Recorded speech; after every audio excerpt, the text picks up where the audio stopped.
Hello morning all. इस video में हम बात करेंगे बाबा साहब अम्बेडकर के बारे में, कुछ की फैक्ट्स जानेंगे। ये वीडियो छोटा ही रहेगा। इसके बारे में ऑलरेडी इनके बारे में मैंने वीडियो ऑलरेडी अपलोड किया हुआ था, वो काफ़ी डिटेल में है। तो एग्ज़ाम के पॉइंट ऑफ व्यू से इसमें सिर्फ की फैक्ट रहेंगे इनके बारे में, जो एग्ज़ाम के पॉइंट ऑफ व्यू से हैं। तो चलिए, नंबर 1, अम्बेडकर जो है इनकी डेट ऑफ बर्थ जो है वो 14 अप्रैल ऑफ 1891, 14 अप्रैल 1891 है इनकी डेट ऑफ बर्थ। और इसी दिन को अम्बेडकर 14 अप्रैल को अम्बेडकर जयंती के नाम से मनाया जाता है। अम्बेडकर का जो बर्थ प्लेस है वो मऊ मध्य प्रदेश में है। अब उसका जो नाम दे दिया गया अम्बेडकर नगर नाम दिया गया है। तो अम्बेडकर डेथ जो है, इनकी डेथ हुई 6 दिसंबर 1956 को, 6 दिसंबर 1956 को। तो उस समय इनकी उम्र जो थी वो थी 65 ईयर्स। इनका जो ज़्यादातर लिए जाने वाला नाम, मशहूर नाम जो है पॉपुलर मासिस के बीच में जो नाम है वो है Baba Saheb Ambedkar. Doctor B R Ambedkar की फादर का नाम था रामाजी मालोजी सकपाल, रामजी मालोजी सकपाल। और मदर नेम जो था वो बीमाबाई, मदर का नाम क्या था? बीमाबाई। तो बर्थ इनका 14 अप्रैल 1891 को हुआ है। उस दिन को अम्बेडकर जयंती के नाम में मनाया जाता है हर साल 14 अप्रैल। प्लेस ऑफ बर्थ मऊ है मध्य प्रदेश में, और इस समय उसको डॉक्टर अम्बेडकर नगर के नाम से जाना जाता है। डेथ हुई और उस डेट ऑफ डेथ जो है 6 दिसंबर 1956। इनको बाबा साहब के नाम से जाना जाता है। मदर फादर का नाम जो था रामजी मालोजी सकपाल, और अम्बेडकर मदर नेम वाज बीमा बाई। तो इनकी जो शादी हुई, इनकी जो पहली शादी हुई वो हुई थी 1906 में, जब ये 15 साल के थे। और जिनसे इनकी शादी हुई उनका नाम था रमाबाई अम्बेडकर, जिनकी उम्र उस समय 9 साल थी। तो इनकी फर्स्ट वाइफ रमाबाई अम्बेडकर जो है उनकी डेथ 1935 में हुई। उसके बाद इन्होंने 1948 में फिर शादी की डॉक्टर सबिता अम्बेडकर से, जिनकी डेथ 2003 में हुई। अम्बेडकर के जो बेटे हैं उनका नाम बेटे जशवंत भीमाराव अम्बेडकर, और ग्रैंडसन जो है उनका नाम प्रकाश अम्बेडकर।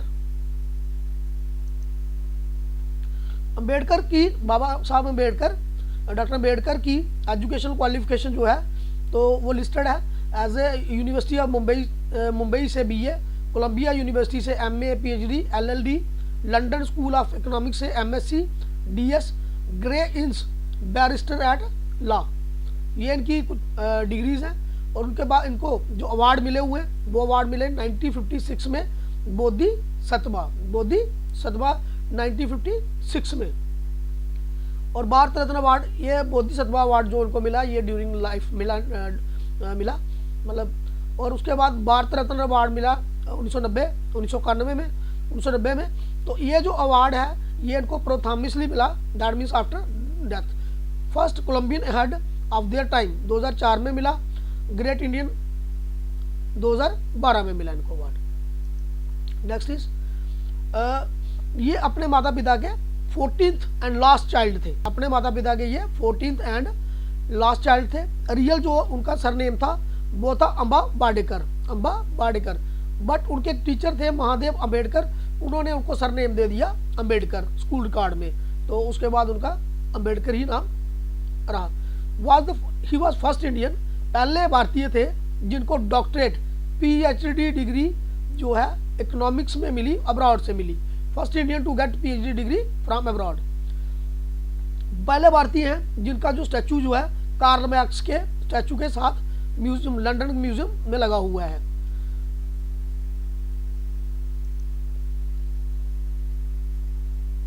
जो अमर्त्य सेन है जो नोबेल प्राइज विनर हैं, उन्होंने इनको माना है, डॉक्टर अम्बेडकर साहब को माना है हिज फादर इन इकोनॉमिक्स। बाबा साहब के नाम की एक लाइब्रेरी थी जो राजगिरी के नाम से जानी जाती है। उसमें लगभग 50,000 से ज़्यादा किताबें थी। It was world's largest private university library, it was world's largest private library. Credit of giving place to Ashok Chakra, Ashok चक्र को जो ट्राई कलर में हमारे तिरंगे झंडे में जो प्लेस दिया गया है वो भी बाबा साहब को, उसका क्रेडिट भी बाबा साहब को जाता है। हालांकि नेशनल फ्लैग जो था it was designed by Pingali Venkayya. तो फॉर द अच्छा मध्य प्रदेश और बिहार की बेटर डेवलपमेंट के लिए इनको डिवीजन की जानी चाहिए। इसके बारे में बाबा साहब ने 1950s में ही प्रपोज कर दिया था। बट आफ्टर 2000 के बाद छत्तीसगढ़ और झारखंड जो थे इन दोनों स्टेट्स को स्प्लिट करने के बाद बने। मध्य प्रदेश से बना था छत्तीसगढ़ और बिहार से बना था झारखंड। बाबा ये हमने पढ़ लिया बाबा साहब की लाइब्रेरी के बारे में। Next is the book waiting for visa written by Baba Saheb Ambedkar. इन्होंने एक किताब लिखी जिसका नाम था बुक वेटिंग फॉर वीजा। ये कोलंबिया यूनिवर्सिटी की टेक्स्ट बुक है, ये कोलंबिया यूनिवर्सिटी की टेक्स्ट बुक है। डॉक्टर अम्बेडकर, बाबा साहब अम्बेडकर ये मास्टर थे 64 सब्जेक्ट्स के और इनको 9 लैंग्वेज जो है काफ़ी अच्छी तरीके से आती थी। लंदन स्कूल ऑफ इकोनॉमिक्स जो है वो वहाँ पे बाबा साहब ने 8 साल की पढ़ाई जो है 2 साल और 3 महीनों में कंप्लीट कर ली थी। वो उस समय 21 घंटे पर डे पढ़ा करते थे। डॉक्टर बाबा साहब अम्बेडकर जो थे जब इन्होंने बुद्धिज्म अपनाया तो उस समय लगभग इनके 8,50,000 सपोर्टर थे और ये दुनिया का सबसे बड़ा कह सकते हैं लार्जेस्ट कन्वर्जन, मास कन्वर्जन था वर्ल्ड में।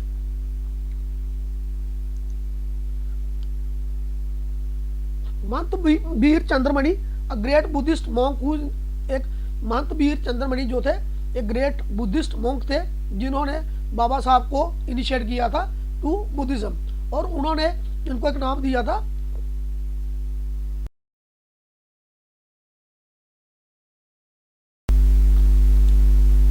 महंत वीर चंद्रमणि ने इनको जो बुद्धिस्ट मॉन्क थे उन्होंने बाबा साहब को एक नाम दिया modern Buddha of the age, modern Buddha of the age. और Baba Saheb is the first, पहले और only person in the world to receive valuable doctorate degree named doctor all science. पहले ऐसे भारतीय और हालांकि पहले ऐसे दुनिया के शख्स इंसान है जिनको डॉक्टर ऑल साइंस की डिग्री मिली हुई है। Highest number of songs, highest number of books they are written on the name of doctor Baba Saheb Ambedkar, the doctor B R Ambedkar.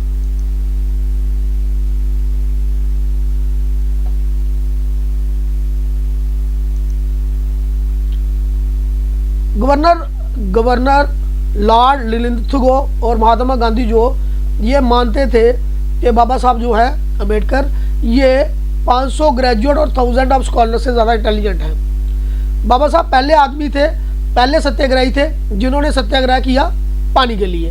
पहले सत्याग्रही थे, वर्ल्ड के पहले सत्याग्रही, दुनिया भर के पहले सत्याग्रही जिन्होंने फाइट किया, सत्याग्रह किया किसके लिए? पानी के लिए। 1954 में वर्ल्ड बुद्धिस्ट काउंसिल हुई और 1954 में वर्ल्ड बुद्धिस्ट काउंसिल हुई काठमांडू में, काठमांडू नेपाल में। बुद्धिस्ट मॉन्क ने वहाँ पे डॉक्टर अम्बेडकर को हाईएस्ट टाइटल दिया बुद्धिज्म का हाईएस्ट टाइटल दिया बोधिसत्व इन 1954। यानी हमने पहले फैक्टर में भी देख लिया कि बोधिसत्व नाम का जो उनको हाईएस्ट बुद्धिज्म टाइटल होता है वो मिला था क्योंकि उन्होंने एक बुक लिखी थी जिस बुक का नाम था the Buddha and his Dhamma, Buddha and his Dhamma. वो जो किताब है उस बुक को स्क्रिप्चर माना जाता है इंडियन बुद्धिस्ट में, इंडियन बुद्धिस्ट में। जैसे हिंदूज में हम मानते हैं गीता को, मुस्लिम में हम मानते हैं कुरान को, क्रिश्चियन में बाइबल को मानते हैं, वैसे ही Buddha and his Dhamma written by doctor Ambedkar is a scripture book of Indian Buddhist. और बुद्धिज्म में इसको मान्यता दी गई है। Doctor Baba Saheb Ambedkar has considered 3 great man. बाबा साहब ने 3 आदमियों को अपनी लाइफ में बहुत ग्रेट स्थान दिया, lord Buddha, Sant Kabir, Mahatma Phule as their instructor. Lord Buddha, Sant Kabir और महात्मा फुले को एज ए देयर इंस्ट्रक्टर, उनको गाइड करने वाले, उनको राह दिखाने वाले। नेक्स्ट इज बाबा साहब statue is one of the tallest statue in the world. उनका जो स्टैचू है दुनिया के बड़े स्टैचू में से एक स्टैचू है। तो उसकी उनकी जो एनिवर्सरी 14 अप्रैल 14 ऑफ अप्रैल जो उनका बर्थ डे था, तो उसको मनाया जाता है एज ए अम्बेडकर जयंती के रूप में all over the world. Baba Saheb was the first lawyer from backward classes. Backward classes से पहले लायर थे। एक ग्लोबल सर्वे हुआ maker of the universe, based on a global survey he is named as maker of the universe. A list of 100 100 human की एक list बनाई गई जो ऑक्सफोर्ड यूनिवर्सिटी से पढ़े गए थे। उनमें which the fourth name was in which, उनमें चौथा नाम जो था डॉक्टर बाबा साहब अम्बेडकर का था। बाबा साहब ने एक बुक दी जिसका नाम था the problem of rupees, its origin and its solution, जो मोनेटाइजेशन डीमोनेटाइजेशन के बारे में भी बताती है। इन्हीं की जो कमेंट्स थे हिल्टन जंग कमीशन में, तो उन्हीं के ऊपर आगे जा करके आरबीआई की स्थापना हुई थी, रिजर्व बैंक ऑफ इंडिया की। बाबा साहब अम्बेडकर जो है everywhere in the world Buddha's closed eye. Buddha की कहीं पे भी वर्ल्ड में देखेंगे तो जो पिक्चर बनी है, जो उनके स्टैचू बने हुए हैं, तो वो स्टैचू जो है उनके ऊपर उनकी आइज क्लोज्ड हैं। पहली जो पेंटिंग, बाबा साहब एक अच्छे पेंटर भी थे, तो पहली पेंटिंग बुद्धा की जो बनाई गई थी उनके द्वारा सिर्फ वही पेंटिंग है जिसमें उनकी आइज ओपन है। The first statue of Baba Saheb was built in year 1950। 1950 में उनका पहला स्टैचू बनाया गया था कोल्हापुर सिटी में जब वो जिंदा थे। तो ये थे कुछ बाबा साहब के बारे में की फैक्ट्स जो आपको किसी भी एग्ज़ाम के लिए काफ़ी हेल्प करेंगे। तो मुझे लग रहा है कि मैंने ये वीडियो थोड़ा फास्ट बनाया है, तो आपको लगेगा तो आप स्पीड डिक्रीज़ करके जहाँ स्क्रीनशॉट रोक करके भी देख सकते हैं। बाकी स्लाइडें आपके पास हैं, तो इसको जितनी बार रिवाइज करेंगे हर एग्ज़ाम के लिए आपके लिए बहुत इंपॉर्टेंट है। तो thank you for watching my video. तो I hope you will like this. आप मेरे चैनल को शेयर करिए, सब्सक्राइब करिए, ताकि मैं आगे ऐसे वीडियो बनाता रहूँ। Thank you so much.